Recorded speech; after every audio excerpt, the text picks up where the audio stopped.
I told you guys. I said 1-1. I did say 1-1, but I was right that this was to go the way, and Egypt would win on penalties. There's a lot to talk about, a lot to dissect. Whoever that, I think it's Bisong or Bisoma, that dude who took that final penalty, which was a one-step penalty, and it went to freaking Neptune. That guy is getting inducted into freaking Class B. Let's talk about it.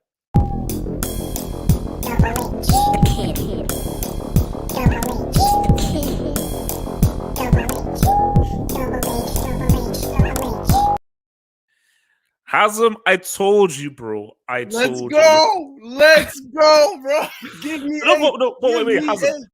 Do you know that you're using reverse jinx? You are using reverse jinx. Bro, I had to do it, bro. Don't give me that crap. You're using my trick. You're using reverse jinx, bro. And it's worked. You're using reverse jinx. Bro, take that Gassama, bro. That piece of shit referee, man. I'm sorry, man.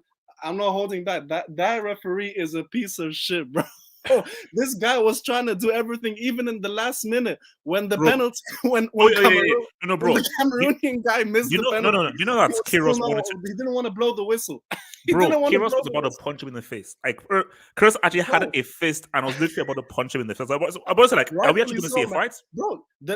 Even the last penalty, bro, Cameroon missed the penalty, and he still didn't want to blow the whistle, bro. No. The guy was just doing it. It was clean. Like, what was there to halt? Let's go, bro. Egypt's in the final. It is. Look, see, there's a lot to break down on silver, but let me just. Here's my thing, because with these kinds of matches, you have to look at. I like to look at matches on a macro level instead of a macro level, because I start first. So with the macro level and the macro level, we've seen this all before. All because you have possession and you control the game doesn't mean you're controlling the game. You can still control the game with 30% possession based on whatever your game plan is. For Cameroon, you only have yourselves to blame. Although Egypt probably had the best opportunity, Cameroon, you had the chances there.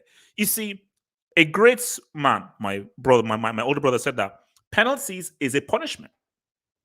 Penalties is a punishment because if you can't score more goals than your opponent in 2 hours, you have 2 hours to score, to put the ball inside the fish net more times than your opponents. If you can't do that, that's on you. That's on you. So basically, as the game was wearing on, key thing, I knew that Cameroon, either you beat Egypt in 90 or you're going to lose. Because the further the game went on, the more it suited Egypt. Because you can see that Cameroon, okay, we're not used to these deeper waters. We're not used to stuff that's deep there. And you see, penalty shootouts, it's psychological. It's purely psychological. Because most people can take a penalty. Bro, when a team has already won a penalty shootout, that's an edge. Doesn't mean they'll definitely win, because tomorrow is a new day. But because Egypt came through with that through Ivory Coast, winning that penalty shootout, because they played 120 against Ivory Coast. They played 120 against England. Who does it remind you of? It reminds me of Croatia. Croatia at the World Cup. They played 120 against Denmark. They played 120 against Russia, and they played 120. Yeah, I think they played 120 against England. And this is why, bro, I was so worried that the players looked so tired. The Egyptian players were I could see they were tired in this match. But that's why it's called mental strength. Mental strength. Yeah, they played back-to-back 120s, and Cameroon had two games were 90-minute games. That do you know why that's? I knew that you were talking about is that because Croatia did the same thing at the World Cup. They won back-to-back penalties, and they beat England in extra time. So the 3 games they played in the knockouts at the World Cup all went into extra time. 2 of them went to penalties. So it's about mental strength. Mental strength. Basically, if you have that mental strength and focus, you're able to. That's why it's great to see. No, and the thing is, this is why I say, and this is why I said the narrative is gonna continue, because that Egyptian team gained so much mental strength when they beat Morocco and Ivory Coast. But it came into this game, and it was visible in this game. You could see that even though they were more tired they were still fighting for every single. They were, Yeah, bro. Gatlock, yeah, Gatlock They were is just still being stupid, man. they were Gatlock being still stupid. they were still fighting for every single ball, and and Gassama was trying to take advantage of that by beating them mentally by removing our whole coaching team. He removed Queiroz, and then he removed Wael Goma. We had like our fifth coach coaching. He was trying to like remove. Yeah, no, everybody was be no. Okay, so does this mean that Queiroz won't be on Yeah, I the think he touchline for won't Sunday? be. I think Queiroz and the assistant coach Wael Goma won't be in the in the final. So I think there's gonna be like the third coach. Okay. Yeah. Okay, so look, see, my thing is, okay, let's even talk about the penalties. See, my thing is, Egypt's penalties were all great. Because, see, I thought that, oh, this will rest on Salah, but Salah didn't even need to come. But my thing is, Yeah, but yeah. the three Cameroon misses, the first one, it was a Pogba run up. No, still a good save, but Yeah, it but was a that run up, I penalty. knew he was gonna miss from that run up. Yeah, Like, no. When I saw immediately I knew he was gonna miss. two things. When I saw he was a defender, and Yeah. he did that run up, I was like, yeah, this guy's probably gonna miss. The other one, No, but you the have to second give credit to the that was a keeper very as good well. save. Yeah. That was a good save. Gabaski, yeah. Yeah. I mean, Gabaski did a really good save for the second one, you know, and the third one might rank as one of the worst penalties I've ever. I mean, I don't want to do this, but that penalty, but this is what I said, it This is what I reminded me said. of this. It reminded me.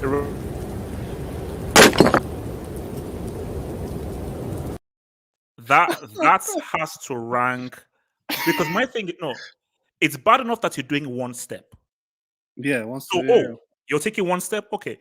One step, bro, handsome. That thing has just landed on Mars. Mars, yeah. That thing has just landed on Mars. But look, see, I think see, when I look at it, see, my thing is it's no, but wait, because this is why I said what's gonna happen when if Cameroon go to penalties and in general in this tournament is that the last thing they want is to go to penalties because these guys have the whole pressure of the stadium and the home nation and all of this. It's all on them, and these players are not able to handle it. I'm telling you. Same thing happened with Bayern in the UCL final in 2012. Yeah, exactly. They're not able to to handle the pressure, and especially with this, like you could see these Cameroon players, they couldn't handle it mentally. And even when the extra time was finishing, like even the second half of extra time, I could see the Cameroon players on the bench and even on the pitch, they were looking really worried. They were looking really even though Egypt was not like playing so much better than Cameroon, they were looking worried because because that's like. Again, I'll give you another example. What's it called? Euro 2000. It may be you probably were too young to remember. Euro 2000. Yeah. It was co-hosted by the Netherlands and Belgium. Almost similar to this, but not really similar. Like Netherlands play Italy in its semis on home soil in Holland. Netherlands completely dominates Italy, goes to penalties. Netherlands lose on penalties. Because that thing of can you hold? Because see, penalties is about focus. Because Hassan, do you know what the key thing is right now? Hassan, book it right now. Save this tweet. What? If Senegal don't beat Egypt in 120, they're losing. In 120. Yeah, penalties. If Senegal, if that game on Sunday goes to penalties, book it. Egypt are winning 100%. 100%. Yeah. Because I already have questions on Senegal's mental strength and so forth. But the fact that Egypt have now come through 2 penalty shootouts and have now come through 3 games that have almost gone the distance, bro. Three. Senegal, you've got to take these guys out in 90. Really, you've got to take them out in 90 because I don't think you can take them out in 120. So if they don't take out Egypt in 90, Egypt basically, if that thing goes to 120, Egypt are like, it was the same today. This is our time. It was the same thing today in that the first half Cameroon was completely dominating. Okay. Cameroon was having all the chances. But wait, let me just finish this point. Cameroon was dominating in that they had so many chances, but I was thinking this whole half, like if these guys don't get a goal in this half, like that's it. They're not gonna do anything. Like they had the adrenaline, they had the thing. They're gonna get really tired, and they're not gonna be able to hold on to this, and they weren't able to at all. And they couldn't take these chances, man. The whole rest of the game, they didn't have any clear chances, in my opinion, except that post. When Abu Bakr hit the post, I think that was in the first half, though. Still, so apart from that, like they weren't threatening the Egyptian goal that much. And even though Egypt wasn't much better, still it was they were doing a bit more. Like other than the first half, Cameroon didn't offer anything in attack, in my opinion. Yeah, I mean, no. See, my thing is, you have to understand this, man. Is that by the way? I've got to show this. This is a image. Is that wait? Let me just show this image right now because this is hilarious, man. So no, I found this hilarious, bro. I was laughing my face off, bro. At this, one. Yeah. Bro, I was laughing my face off. I was hyped, man. I was like, nah, that's it. Why is he getting red card? Like, knock him out, bro. Queiroz, knock him out. But actually, no. Do you know how funny this was? Let's rewind the tape back to what's it like 1 or 2 weeks ago when we were here and Nigeria beat Egypt. Yeah. Queiroz, who's this guy? This guy's a brickers. Remember when Queiroz confronted that Egyptian supporter at the end of the game? Salah is washed. It's over. It just shows you how this is a marathon, not a sprint. It's not how you start; it's how you finish. So, upon everything that was sort of like, this guy, they're in the final. Yeah, and also not only are they in the final. Actually, no. Let's before we talk about it, let's talk about the games. Here's the thing: you have to understand football dynamics. Were Cameroon dominant? I didn't think so, because my thing is, as much as they had the ball, as much as they were trying to force the issue, Cameroon have not faced a team as good as Egypt or a team that are as good defensively. So I didn't have that much faith that they would really score. Because, you can put those goals against Comoros and all these other dudes, but against a far better team and a very experienced team like Egypt, you're going to need more, and specifically, you're going to need much more quality. What Cameroon were missing was that individual with just a little bit of quality. And so Abu Bakr and Zekambi weren't like they hit the post. Abu Bakr hit the post, but apart from that, like there wasn't. They didn't do much because it's because you're facing better defenders, and you can look impressive against. And guys even though Hegazi was injured, but the Egyptian defense stepped up. Abdelmenem and El Winch, the one who had the head injury with the. Oh no! Like Egypt defensively, they were extremely good. Like, and that is why, because I'll be real with you, because I had questions on Carlos Queiroz's approach with this Egyptian team. I was like, these guys, they play much more on the front foot. Like, when he saw how when they won those 3 Afcons, they did not sort of play a little bit more on the front foot and like to sort of play football. Yeah. But Queiroz, no, we are a defense first side, we'll just take the opportunity. But Egypt, that's also, Egypt, like, do you know how close that chance was? You know when Ramadan Sobhi, when Ramadan Sobhi crossed the ball, it was close. So my thing is, you see, if you're Cameroon, nobody likes to lose on penalties, of course, and it's even worse losing on penalties in front of your own fans. But if I'm the manager, I say, guys, you only have yourselves to blame because you didn't have to get here. Because see, if I'm a manager, in the 90 minutes, it's within your grasp. Penalties, it's sort of not in your grasp because all you can do as a player is, okay, I score my penalty and that's it. And penalties, it can just be like a freaking gamble.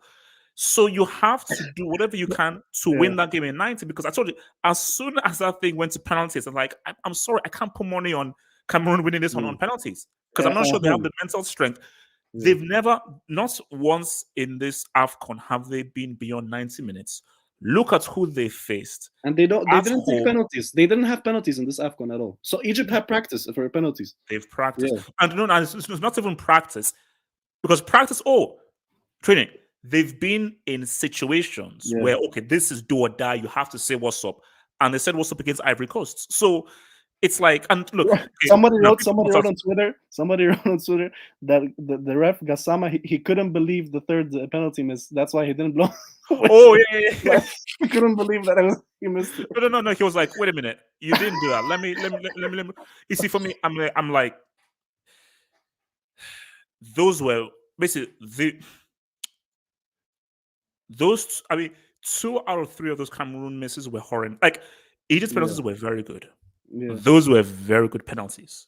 yeah. Those were really every penalty was really good. I remember Onana is all right. Onana is actually a pretty good keeper, but those were really good. Oh, Hazem, do you know even worse? Well, Let me let me get you a little bit excited. You know, let me throw well, some analysis. Let me get you just a little bit excited. Abubakar. Oh, No. okay. So Sunday, if that goes to penalties, Yeah, do you know that Mendy is not a good shot stopper? yeah, I Do you know know. what? Do you know what Chelsea always do? Before, if Chelsea are about to go to penalties, they sub off Mendy and they bring on Kepa. Because see, Yeah. Mendy is a very good in-game keeper, very good. Whew. He's not a good penalty saver. This Yeah, dude Gabaski, he's already saved 2. yeah. And he saved in the previous game, Senegal, I'm sorry, Senegal, don't bro. take He this saved game to the penalties because you will lose. he You saved will against lose. Morocco as well. He saved against Morocco as well in the penalty Oh shootout. yeah. Yeah. And he made that crazy save against Morocco. Remember the when it hit the Oh post? yeah. No, but I'm talking specifically about Penalties. if Yeah, the I know. game goes to Yeah, penalties. penalties. If Yeah. that game goes to penalties, let me take some dubs. Let's take some dubs. So from your boy, Penalty Drill Association, HH induct the Cameroonian penalty takers. Edzo Oh my call god. me #train. You know what? As funny as that is, Get it's Etsa out true. of here, man. It's This, true. If I'm the Penalty Drill Association, man, I would be embarrassed for that crap that these guys pulled. bro, Um, Etsa, man. Get Etsa you out of here, man. your boy Winscott thought, man, thank you for the door, Winscott, bro. Pressure got to the Cameroon players. Yeah, it was nerve wracking in front of the home supporters. Congrats, Egypt. Sunday's going to be tasty, bro. No, but it was just No. it You know, was Hassan, it was the here's the thing. penalties, not the first half. Nigeria are not involved. Chelsea not involved. Even I felt Yes. nervous. So if I'm feeling nervous, thousands of miles away from Cameroon, imagine how nervous those guys would have been when you're having to take penalties with Esso watching and your whole home nation watching. So it's deep. It's deep. And and here's my thing though, because that's why I was just doing all this math. Why are you bringing off Ekambi? Yeah, Ekambi I don't know. is because remember, like Abubakar and Ekambi, these are your top goal scorers. Yeah. So your top goal scorers, 2 of your best attacking players, Abubakar takes the first penalty. Ekambi should take either the second or the fifth, or he should take the second. So if he's coming off and because my thing is that's defender that took the penalty. See, here's my thing. Did they practice these penalties? Because No Hazem, way. let me tell you something. Let No me tell you way. something real. And I may be wrong, but this. I hope this isn't true. I hope this isn't true, but this might be true. I think Cameroon so believed they'd beat Egypt in 90 minutes. Yeah. No, I don't and think they took penalties so serious. I no, don't think and, I don't think and they yes, actually yes, practiced a lineup. you're right, because also they thought even in 120 minutes that they will win. That's why they made the sub when they brought that defender on in the 100 something minute. They weren't thinking about penalties. They were thinking about just like they want to see this through and get a goal and just see this through. But Egypt, on the other hand, we brought on in the 115th minute. They brought on Zizo, right? And Zizo is like the best penalty taker in like Africa, in African leagues. So that they pretty much made that sub just, and they took off Muhammad Sharif, who came on in the second half, in the second half of extra time. He came on and came off just for Oh, did he? Yeah, he came on in the 150th minute and he came off in the 150th minute. Oh, damn. So that was weird. But yeah, Zizo came on for the penalties. So that they like clearly it was for the penalties. Let's bring it. So your boy Ice Free says, Inshallah, by God, I need Sadio to win. No. Sunday is going to be great. I think Sunday is going to be great because, and it's so crazy how this has happened because you know what I always say to myself, that like, see, the reason why those pricks Sky got the rights is because they were selling it on Mane against Salah, Mane v Salah. And you know, whenever you sort of sell it like that, these things sort of don't sort of manifest themselves. It's not. Yeah, it's not just that. But it's so crazy how basically this is the final everybody wanted. Yeah. Basically, this is the final that all of the marketing teams and TV guys want. Like now, this is it promotes itself now. Yeah. It promotes itself now, like in terms of the narratives, the EPL narratives. This is like the final. Oh my gosh, this is why we paid the rights for this Afcon, because we wanted to see Mane against Salah, in the final for the narratives, man. So it is what it is. But speaking of the first penalty, do you remember the first penalty by Zizou? Like that was a great. Oh penalty. yeah. He took it so Oh, calmly. you know when it went right into the corner. Yeah, and he did it lightly, just into the corner. The first one. No, the penalties. No, the penalties were all very good. They were all very good. And shout out to your boy JJ Bridgman. HH, who beats Bayern in their house in a silver finals again? I think that was the drug. I think that was the Charles, bro. That was the Charles, man. That was the Charles. From wing, the fake man Treto Mbani. Proud to be Egyptian. Salah Ballon d'Or. # victory. So Mbani, who is Nigerian, by the way, and a Chelsea fan, is now Egyptian. Mbani, can you just decide who he wants to be? Please just decide who you want to be, please. From your boy, Dulinko. Thank the dog, Dulinko. I triple dare Senegal to lose a third Afcon final. Can't stand Egypt. Saudi better turn up, but I got a feeling that Senegal will choke. Can't stand Egypt. You see, my thing though is, look, we're going to talk more about this tomorrow. We're going to talk more about this on Saturday and everything. So we're going to be building up to this final. I'm not convinced by Senegal, to be honest. I'm not. It's just Mane and the defense. Mane and defense. Here's the thing. See, for me, whenever I talk football, I go deep into the psychology of things. You have to look beyond just the surface. Yeah. And what I look for is, especially in tournaments like this, I look for that winning mentality. I look for that intangibles. Forget about, okay, everybody can control the ball, tactics, you can pass the ball around, you can counter press, blah, blah, blah. But when you are now dealing with a final, it's about this.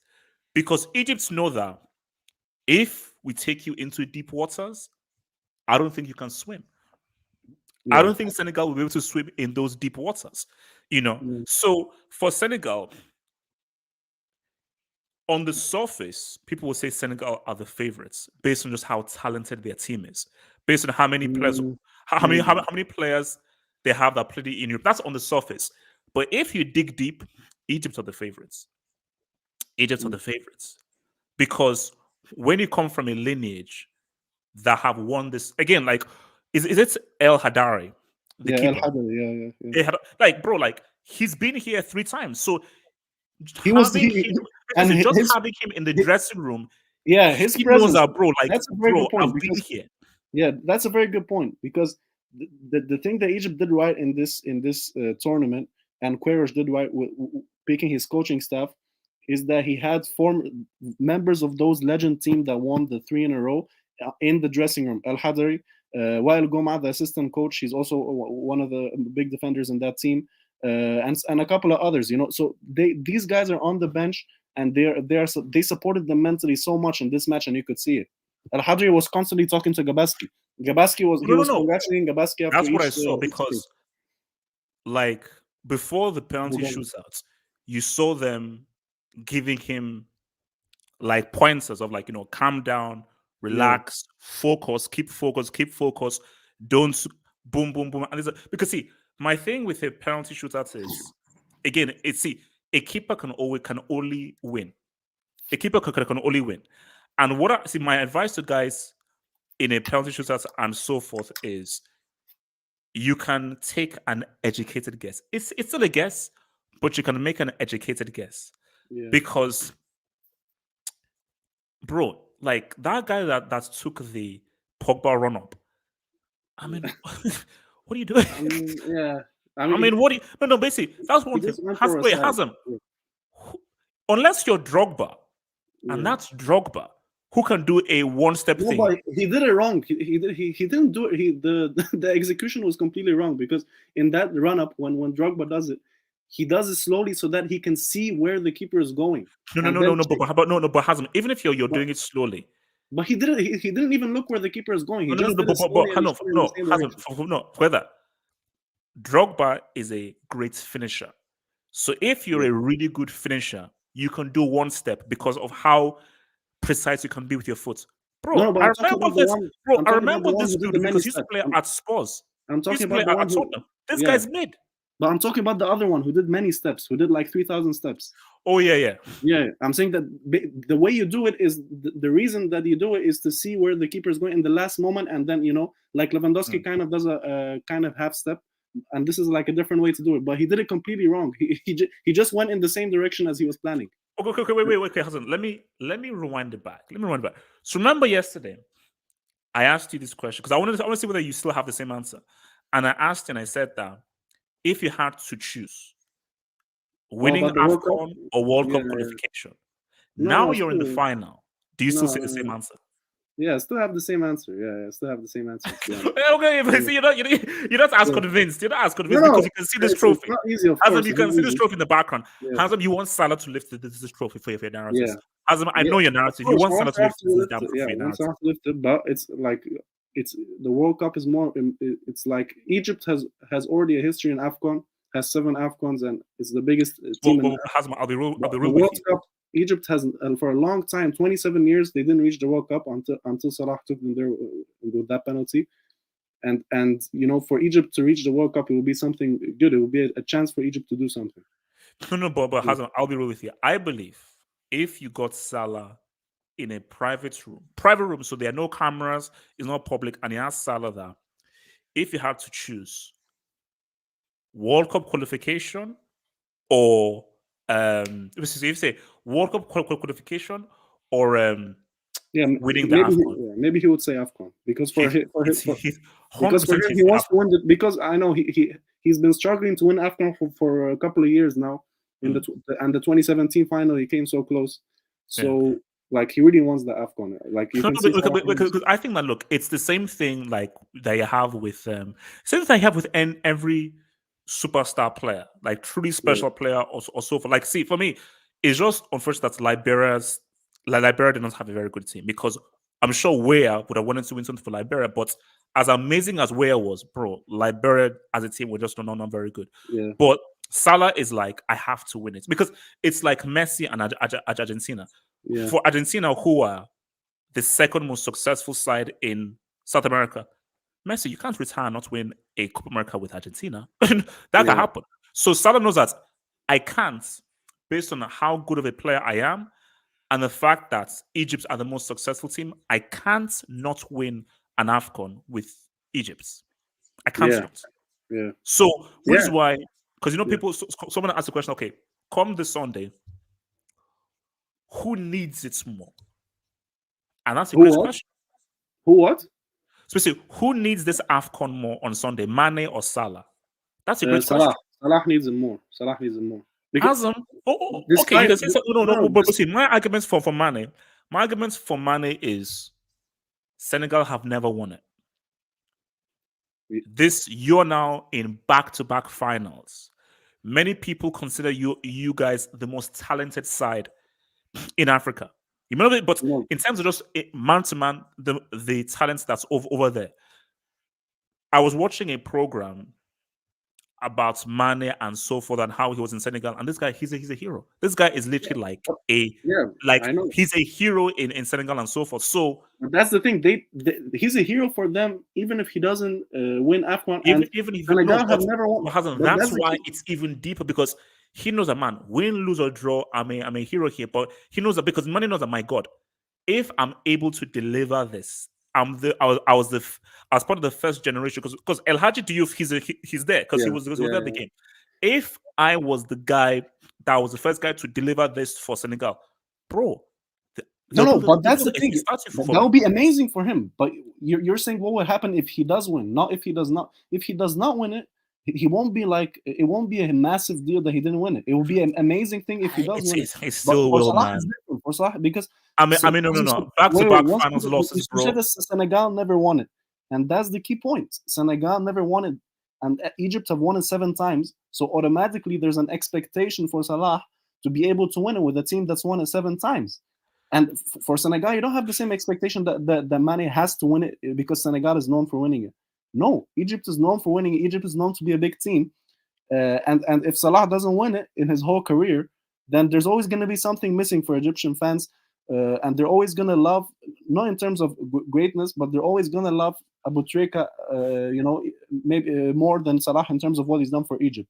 Because Abu Trika has done, for now, still has done way more than Salah for Egypt, for the national team. No, and I think you do make a point. I think you do make a point. I feel that it's true, because I was just make an argument for Mane, but I think if you weigh them both, the fact that Egypt have been so successful, the fact that Salah was now in the final three next to Lewandowski and Yeah, Messi, it's like there's more pressure on you.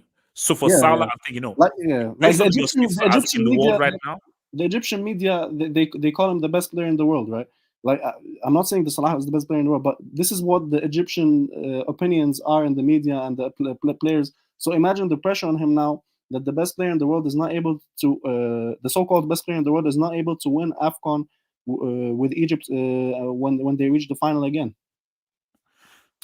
Yeah, no. I mean, no. Look, I think on that point, though, I'd have to agree that, and I think Salah, I think he realizes it. I mean, he does realize that. Look,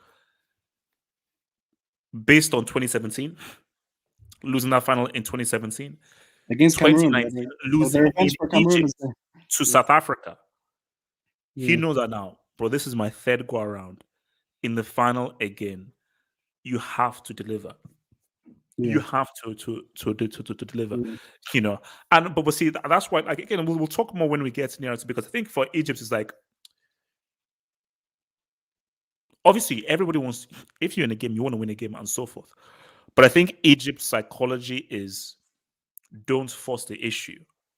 Yeah. Because if we get to penalties, we can win. If we get to extra time, it almost happened here. It's The all about best chance mentality. of the game was Egypt. Yeah. Egypt had that chance in extra time was the best chance of the There was of the three game. players ready to bang that in. It just the They were- ball was too high. but literally, it literally just missed them by like a freaking like it's A millimeter. inch, But the thing is, and the team has built, the mentality is the key now. Like this stage is all about mentality, the final and the semi-final. And now the team has built a strong bond with Queiroz as well. Like you saw, Queiroz got the red card, and then after the penalty shootout, he came out running out of the locker rooms. He was celebrating so hard. So he actually came out running on the locker room. Yeah. He was celebrating so hard, with the team. Okay, man, let me. So when you bought Itis Match says, how the F did Egypt make it? Got slapped by senior man. Well, no, look. By who? But Nigeria, I mean, or? Kelechi, yeah, Kelechi. No, but see, okay. It just shows you that. No, but that's the thing. We learned from our mistakes. We learned from our mistakes. Queiroz learned from his mistakes, and the players learned from their mistakes. That loss was actually very important. That was a very important loss. Yeah, like that's just one, which is why, guys, when everybody in Nigeria say, "Oh my God, Nigeria looking so good," I say, "Guys, relax. Nigeria have not won anything. Nothing has been on 7. Just please relax." No, but you're popping the bottles, bro. You're popping the bottles. Don't forget. Guys were already all because Nigeria beat Sudan and so forth. Guys were already saying, "Guys, what are you doing? Like, we've not done anything. We've not done anything in this whole thing. But it is what it is. But you live and learn." Davis Brown, man, thank you for the job, Davis Brown. First triple header of Salah versus Mane equals Flames. Oh yeah, because obviously they play each other twice in the World Cup, and they're gonna play each other in the World Cup qualifiers. Exactly. Yeah. So no. Basically, I think what you're now going to see established is a little bit of a rivalry. You're going to see like a little, which was which is what you sort of saw with Nigeria and Cameroon back in the 90s and early 2000s. I think you're not going to be seeing like, Egypt. You mean between the teams or between Salah and Mane? Both. Oh, okay, because like Salah and Mane, like even before the Senegal match against Burkina Faso, Salah was like taking a picture with Mane. Like, no. For me, I think they have it's a very amicable rivalry that they have. I think they're friends, so it's like amicable competition. I think between both sides, it's going to be, because again, these are going to be 3 very big time games, because one is for this trophy, and the other one is for the tickets to Qatar. But if you're talking about Egypt and Cameroon and Senegal, like it could become a rivalry, but still, like Senegal, the problem is that they don't have the African the history of the. But it could become a rivalry like with Algeria that we had with Algeria in the 2014 World Cup when the playoffs on Algeria beat Egypt. Like it became like such a hot rivalry, but it was always a rivalry. But also I think it's such a young team that Senegal are going to be here for a while. Like, because I've always talked about how there is a lack of true talents in Africa because so many African talents are now going to France, Belgium, or so forth. But when you look at the amounts of talents that Senegal have and how young they are, these guys, I think, are going to be amongst the very best in Africa for a while. So, to be honest, I'm going to be honest with you. Every Coast Joe Golden Generation. Let me just be honest with you on one thing, and probably everyone is going to disagree with me. And I know everyone loves him, but I'm in the minority here that I'm not convinced by Cisse. Like, for me, to be honest, I don't understand the hype that he's unbelievable coach for Senegal. Like, I don't really know what has he achieved that made him such an unbelievable coach. No. For me, I think the thing about it is, I think he's a good coach. It's not that he's amazing, but I think because when I look at House, he's a good coach, but he's a man manager. No, because again, I don't. For me, I just no. He's good because I think when I look at Senegal, they're good, but they're missing maybe an extra dimension. Like, what is their playing style? Like, when they were playing against Burkina Faso, I don't know what is their playing style, and I couldn't see them being clearly better than Burkina Faso until they scored in the 74th minute. No. For me, which is why I say that. My issue with Senegal is that I think when you look at them, they're very organized. You see, when you look at how Cameroon spread the ball around, it's very haphazard. Senegal, it just feels a lot smoother how they progress the ball from defense to midfield to attack. So they're very organized in how they play. But my issue is there isn't much risk taking or dynamism. So that dynamism, does it come from individuals or does that come from a sense of like you need something a bit extra?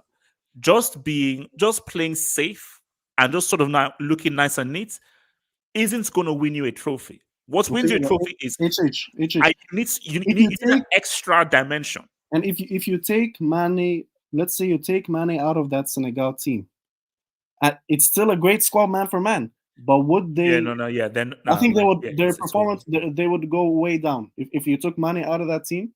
Even though man for man they should be performing at the top levels, I think they would be performing way worse. Yeah, no. I mean, like, no, Mane is like I told you, Senegal. You see, when people said, "Oh, I said Senegal, these are the best team in Africa, like Africa's best hope for thing," I'm like, because I don't rate them that highly. They're a good team. I don't rate them that highly, man. And they haven't really, basically, they haven't. Even when they beat Burkina Faso, they weren't that impressive. They just scored those goals. Burkina Faso was more impressive for me. Burkina Faso watching played really good. For me, Burkina Faso's coach is better than Cisse. For me, Burkina Faso. I would agree because I think when I look at Burkina Faso, the way they attacked and how aggressive they were causing them issues. Just as obviously they don't have as many. All they had was Traore, but the way they took the game, they forced Senegal to play their game and then fast games. So let me bring this up. They know how to play fast. Burkina Faso and the counter attack, they're quick and accurate. And this is something that Egypt needs to work on. For example, in this game, let me bring this. We'll talk a little bit about Son, just very briefly. So, Kalmokiman, thank you for the dub. Kalman, thank you for the dub. Do Egypt have an advantage over Senegal in terms of being battle-hardened?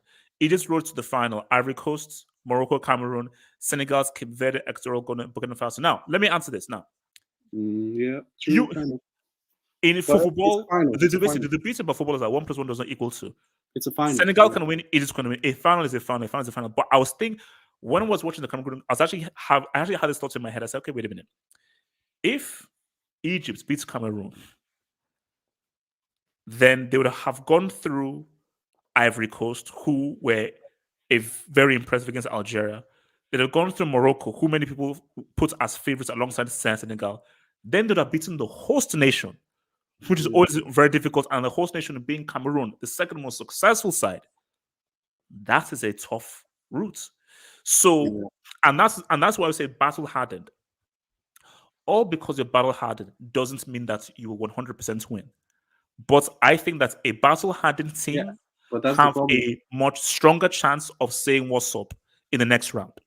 If you know what I'm saying. Yeah, that's true. But also, I'm still kind of worried about them. Because I know it's about the mentality and so forth, but 3 back-to-back 120 minutes, like they're human at the end of the day. Like they're human at the end of the, like these guys are gonna be dead. Like how are they gonna? I mean, basically, look, you have Friday, you have Saturday. Sunday is not that far, man. Come on, Sunday is not that far. No, that's true. Sunday is not that far. And now some will say that I think France would have won regardless, but did that contribute to Croatia's performance against France in that final? Well, they were still decent, but Croatia went through 3 120-minute games before they met France in that final. And France never sniffed 120 throughout their knockouts. So they were a lot fresher when they played Croatia. And so for me, that will definitely be a factor. But I'm not sure how much of a factor that'll be. But I will still lean towards Senegal haven't faced anyone. And the only real team they faced was Burkina Faso, and Burkina Faso caused them issues. All Burkina Faso lacked was quality, which is why you say to yourself that if you're Carlos Queiroz, I don't think you will take the approach that Burkina Faso did. Because I think don't play on the counter attack. Play like you played against Morocco. Play more progressively. As Queiroz showed that he can play progressively as well against Morocco and even against Ivory Coast. So you're saying that you want Egypt to come out? Yes, take the game to them. Take the game to them. Don't make it like the Cameroon first half where we were just playing deep again. We went back to the Nigeria tactics. It didn't work. The only tactic that worked in this tournament was when Queiroz told the team to take risks and go attacking on the goal. Against Morocco, we saw it. Against Ivory Coast, we saw it. So because I think that Senegal and I think Cisse, they want to play a slower game. I'm not sure they want to play a fast game, which is why when Burkina Faso came at them, I think that took them a little bit off guard. So my thing is, I think if Egypt decides to really go ahead and take the game to them, and I think they have faith in their defensive capabilities, I think that may offset Senegal, man. But bro, man, man. Somebody wrote that Gabaski has been injured like 10 times in the last 2 games. No, like in the last 2 games, like he's been. That guy has constantly been on the floor. Yeah. He's been injured the whole match. And this is what I'm like. I kind of don't like it that this is why I say if you're injured, go off. But because he's like injured and then he's saying no, I want to play, and then the third keeper is warming up for the whole match. And no one knows what's going on. Then suddenly he's back to playing again, and then he's injured again. So I don't know what. Somebody needs to have a look at Gabaski's injury and see what's going on over there. Because no, or maybe it's just tactical. Because what you want to do in some of these games is you want to break play, especially if Cameroon are the host team. And bro, I'm sure this is what they'll tell to guys is that look, man, have a break in play anytime you want, because you want to break up a team's rhythm. And once you break up a team's rhythm and you come back, that can give you a little bit of an edge when you come back to them now. And look, if you're Queiroz and everything, because Queiroz, I don't think he's ever won a trophy. I don't think so. Yeah, I'm not. Yeah, I don't think because he was assistant to Fergie for. As a lead manager, as a head coach. No, Queiroz's thing since he's started national team football is he made the aim for himself to be the coach that takes teams, qualifies teams to the World Cup. Like he prides himself in that, like that he qualified Iran to the World Cup, that he qualified South Africa to the World Cup, and now he wants to qualify Egypt to the World Cup again. So like that's the most important thing for him, and he's not. And he wasn't focusing on this Afcon so much. If you see at the beginning of this tournament, he was saying this Afcon is a preparation for the World Cup qualifiers. But it actually turned out that maybe he was actually reducing the pressure on the players, because obviously he still wants to win this trophy, I'm sure. But it could have been useful that he reduced the mental pressure that the players have, because usually the Egyptian players have a lot of mental pressure going into Afcons. And he made them think that this Afcon is actually, it's not the end of the world if they lose it. That he put this mentality in them to reduce the pressure on them when they're playing. And the Egyptian players have been playing, and this is what Queiroz has been doing this whole tournament. He's been telling them, play your game, and if you make a mistake, it's fine. Like I'm gonna take responsibility for the media. So his main aim is really the World Cup. His main aim is the World Cup, but he's also putting that narrative into the players in order to lessen their burden on Afcon. So he still wants to win Afcon, of course. So it's a there's two sides to it. Yeah. And the thing is with Queiroz is he's taking the responsibility. He's taking the pressure of the media. He's saying to the players, "You guys play your game. I'm gonna take the responsibility if there's mistakes or if we mess up. I'm gonna take the responsibility for the media and all of that." So that's why the Egyptian players are playing with such confidence and with such mentality. They have the leeway to play their game and to play without fear.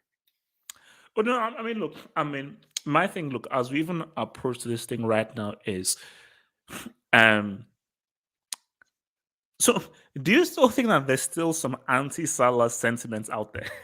Bro, it's like, of course you can see everyone is talking about Salah after Egypt qualified to the final. Like they're thinking about Salah still. Like not everything is about Salah. At the end of the day, the aim is for Egypt to get to the next stage. It doesn't mean Salah has to score every single game. It's like, come on, bro. And you know Salah this game he wasn't great. That's true. But Egypt as a whole, in the attacking sense, didn't have many opportunities. Yeah, I mean, And, no, yeah, yeah, I mean, look, see, my thing, look, see, football is something that's very complicated that people want to make very simplistic. So people are like, oh my gosh, Salah has to be, bro. Like, look at Messi in that World Cup semi-final, bro. The guy hardly did anything because you can't be balls out and crazy in everything. And you also look at Queiroz's tactic is pragmatism, which is completely different from Klopp and Liverpool, who always play on the front foot. But I think what Egypt and Queiroz wants is when that opportunity arises, you've got to see again. He had that chance. yeah. I don't know. I think it was the second Onana, or yeah, so forth, where it was Ona, right in the middle yeah, of goal, and you've seen Salah put that ball in the bottom left hand corner. yeah, he should have So done better. Yeah. yeah, so Chris will say, "Look, man, come this final, chances are going to be few and far between. It's going Yeah, to be similar like this, he very needs to tight." be on his game in the final. Was it? Salah, yeah, and that's now the pressure is coming on Salah. In this final, pressure is going to be on Salah a lot actually, because he's going to need to be that cutting edge. You know, it's probably going to be a tight game. So okay, so what do you say? I say that this goes to penalties, or I think it gets decided in 120 or 90. Man, if this is a tough one, you know, with Senegal, to be honest, I think it's gonna go be 90 minutes. Egypt is gonna try 90. and 90 minutes. I don't think it's gonna be 120 minutes in a row. Oh, I think so you yeah, think Egypt will get it done in 90? I think Egypt will get it done in 90. To be honest, I think the Egypt players will really want to get it done in 90 Okay, no, it's not. because Now you're they you're saying that you believe that Egypt are going to be more progressive. yes, I believe I they don't should be, see for and me. I think because it's a final. if they're smart, they will. No, but I think because it's final, he'll say the main thing is make no mistakes. Keep No, your but this shape. this is the problem, HH. This is the problem. If it goes 120, it's like the Egypt. It's not going to be good for Egypt. It's not going to be at all because Egypt. There's only so much you can do. There's only so much in your legs. You can't play. I'm sorry. No, don't bring me any scientist. You can't play 4 120-minute matches in a row and be as good as the opponent in the final match. Senegal is. I'm sure they're going to have the clear advantage in the extra time if it goes to extra time. It's not like they're humans, man. Like at the end of the day, you can't play for 120-minute matches in a row. No, but see, for me, there's a first for everything, bro. Because all this time you said that Egypt can't, and they've done so. For me, see, No. But I I don't said believe in I like, said oh, if Egypt they beat I can't said have if no. Egypt beat Morocco, they're gonna win Afcon. Remember? I said if Egypt beat Morocco, they're gonna win Afcon. And of course, I didn't predict Egypt to And beat they're still Morocco. standing by that. Like Egypt will win Yeah, Afcon. because that was the hardest challenge to beat Ivory Coast and Morocco. That would give them the mentality. No. What I did say though is I said that whoever wins Egypt Cameroon will win Afcon. Because I said Yeah, that because but Senegal can't beat Cameroon in a final on home soil. I don't think so. And I think that yeah, Egypt, I just think that there's more experience in yeah. that dressing room and so forth. And I'm just not sure about Senegal's mentality. Well, let's get some dubs. Hold on, let me take some dubs. From your boy, Mr. Mans, I'll give it up. Ancelotti is washed. Benzema and Vinny is saving his air. No, that's harsh. Ancelotti is not washed. He's not watching, Ancelotti yeah. is still a big reason why Real Madrid are those dudes, man. So come on, have some respect for Don Carlo. Have some respect, man. Real deal. If this was CR7, you will hate. Salah has been a no-show. Now, see. Here's the Oh, thing. See, no. Let me respond to this. Cristiano plays for Portugal. Portugal, who have some of the most talented individuals in world football. Are you now going to compare the talent pool of Portugal to the talent pool of Egypt? We're not going to do that. Okay, let's. you know, uh, how many times do we see a misunderstanding between the attacking players in Egypt today in the counter attack? Bro, And like it's they're like mid, man. I Salah mean, has sorry, making the pass, this is Dodd. and it's It is Mustafa Dodd. Mohammed. Let me tell you, it's the striker that we've been playing since the beginning of this tournament, Mustafa Mohammed, and this is Queiroz's biggest mistake. He's insisting on playing Mustafa Mohammed and striker, and he's horrible. His touch is horrible. He's making the wrong passes. He doesn't understand Salah. Don't play Mustafa Mohammed, man.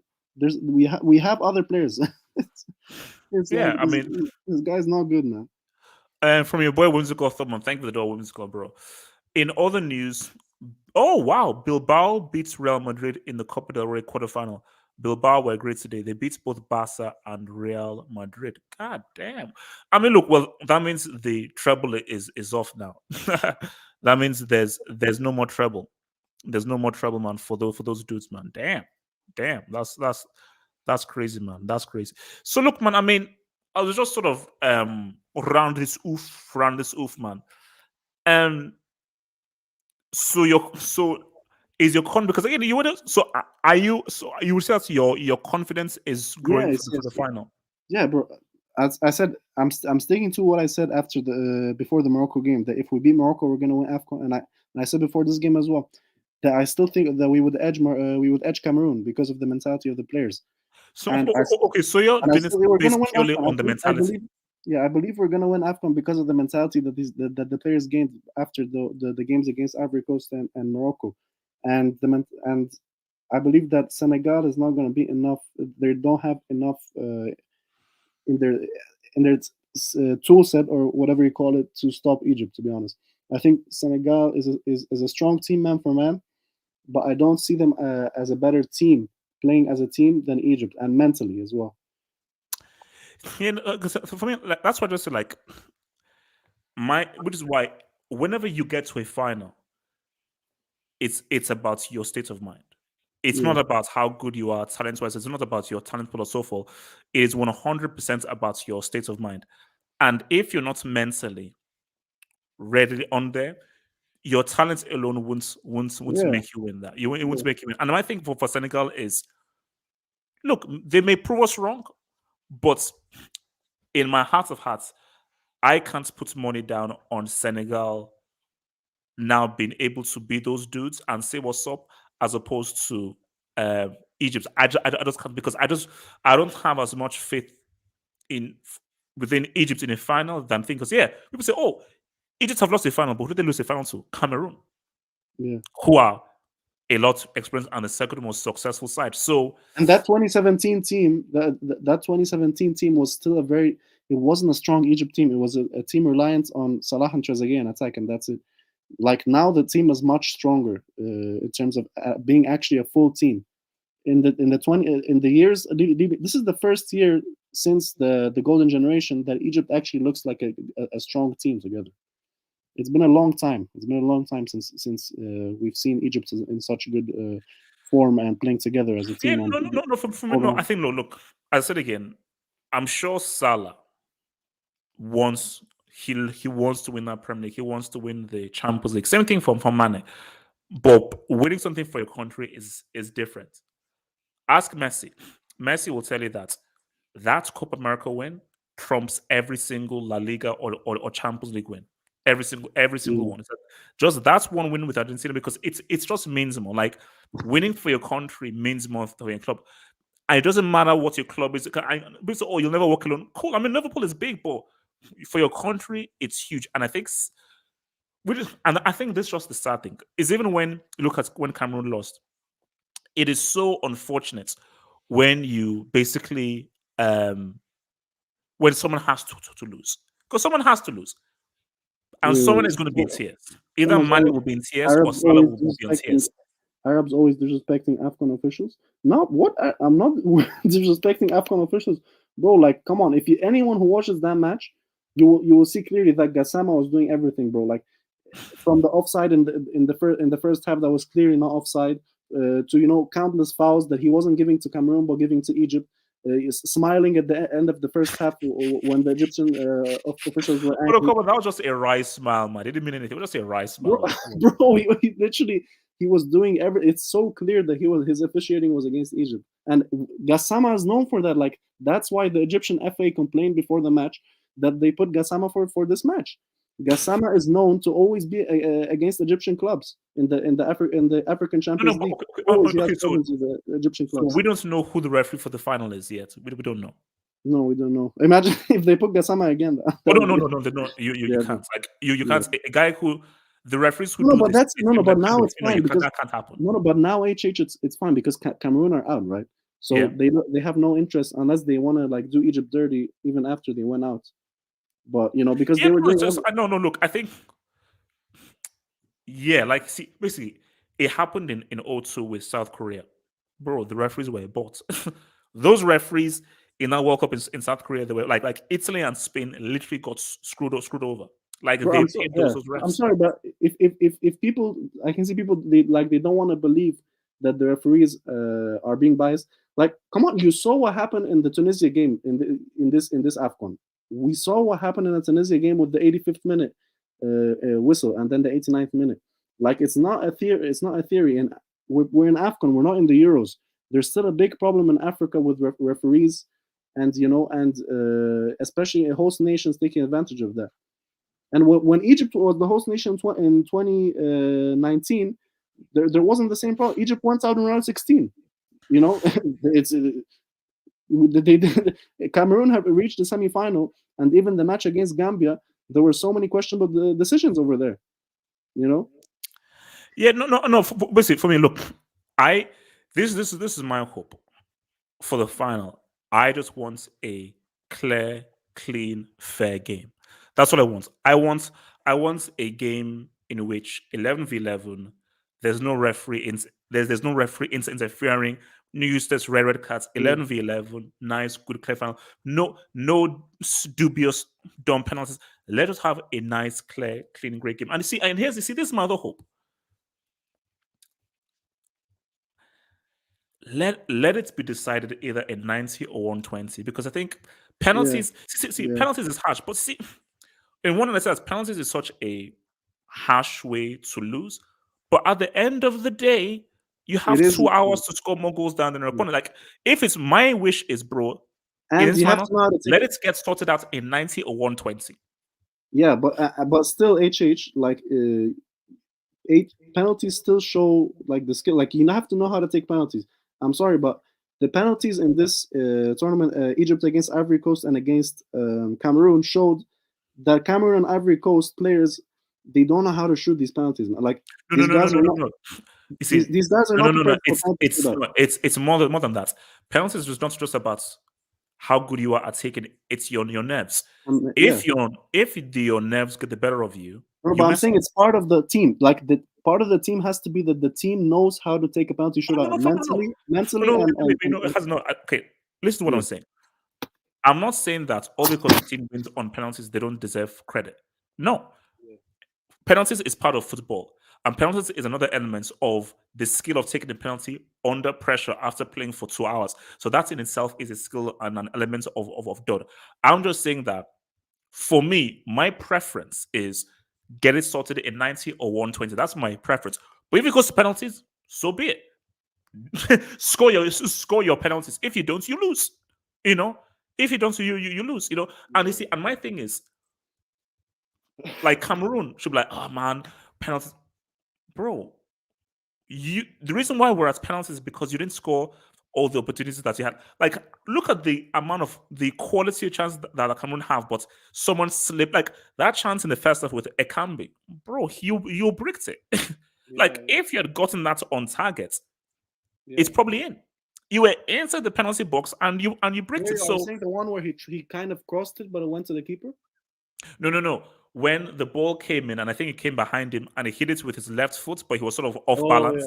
Yeah. and then it just Went sort out, of yeah. went because he was sort of off balance and everything, and like Yeah. hitting. So Well, how about Abu Bakar, who was so confident and running his mouth before the game? What happened to him?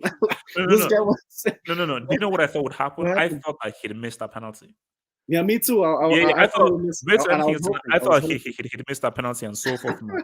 He know. was running his mouth, man, saying that Salah is nothing special. Like, who is he to talk about Salah? Yeah, Sorry, man. Look, my guys, I said Hazem, congrats. Hopefully Thank you. your Alhamdulillah, has thank gone God. well and good. And you know what? And Hazem, it is slightly painful Yeah, I know. watching Yeah, in final and knowing that Nigeria, if those pieces of crap actually yeah. did things properly, they could have actually been it. But it is what it is, man. But look, man, We're doing the well World Cup, done, man. congrats, man. And look, man, we're all set for a Alhamdulillah. big, huge time final, man. I'm looking forward to it. I'm looking forward to this whole Senegal, and I'm going to say, because we're going to talk about this tomorrow on Saturday. I think Egypt will edge it. I believe Egypt edge it, man. Inshallah. All right, guys. Peace out. Stay tuned, and guys, I'll see you guys tomorrow night for the Friday night news show. Peace. Yeah, Peace. take care. Peace. Peace.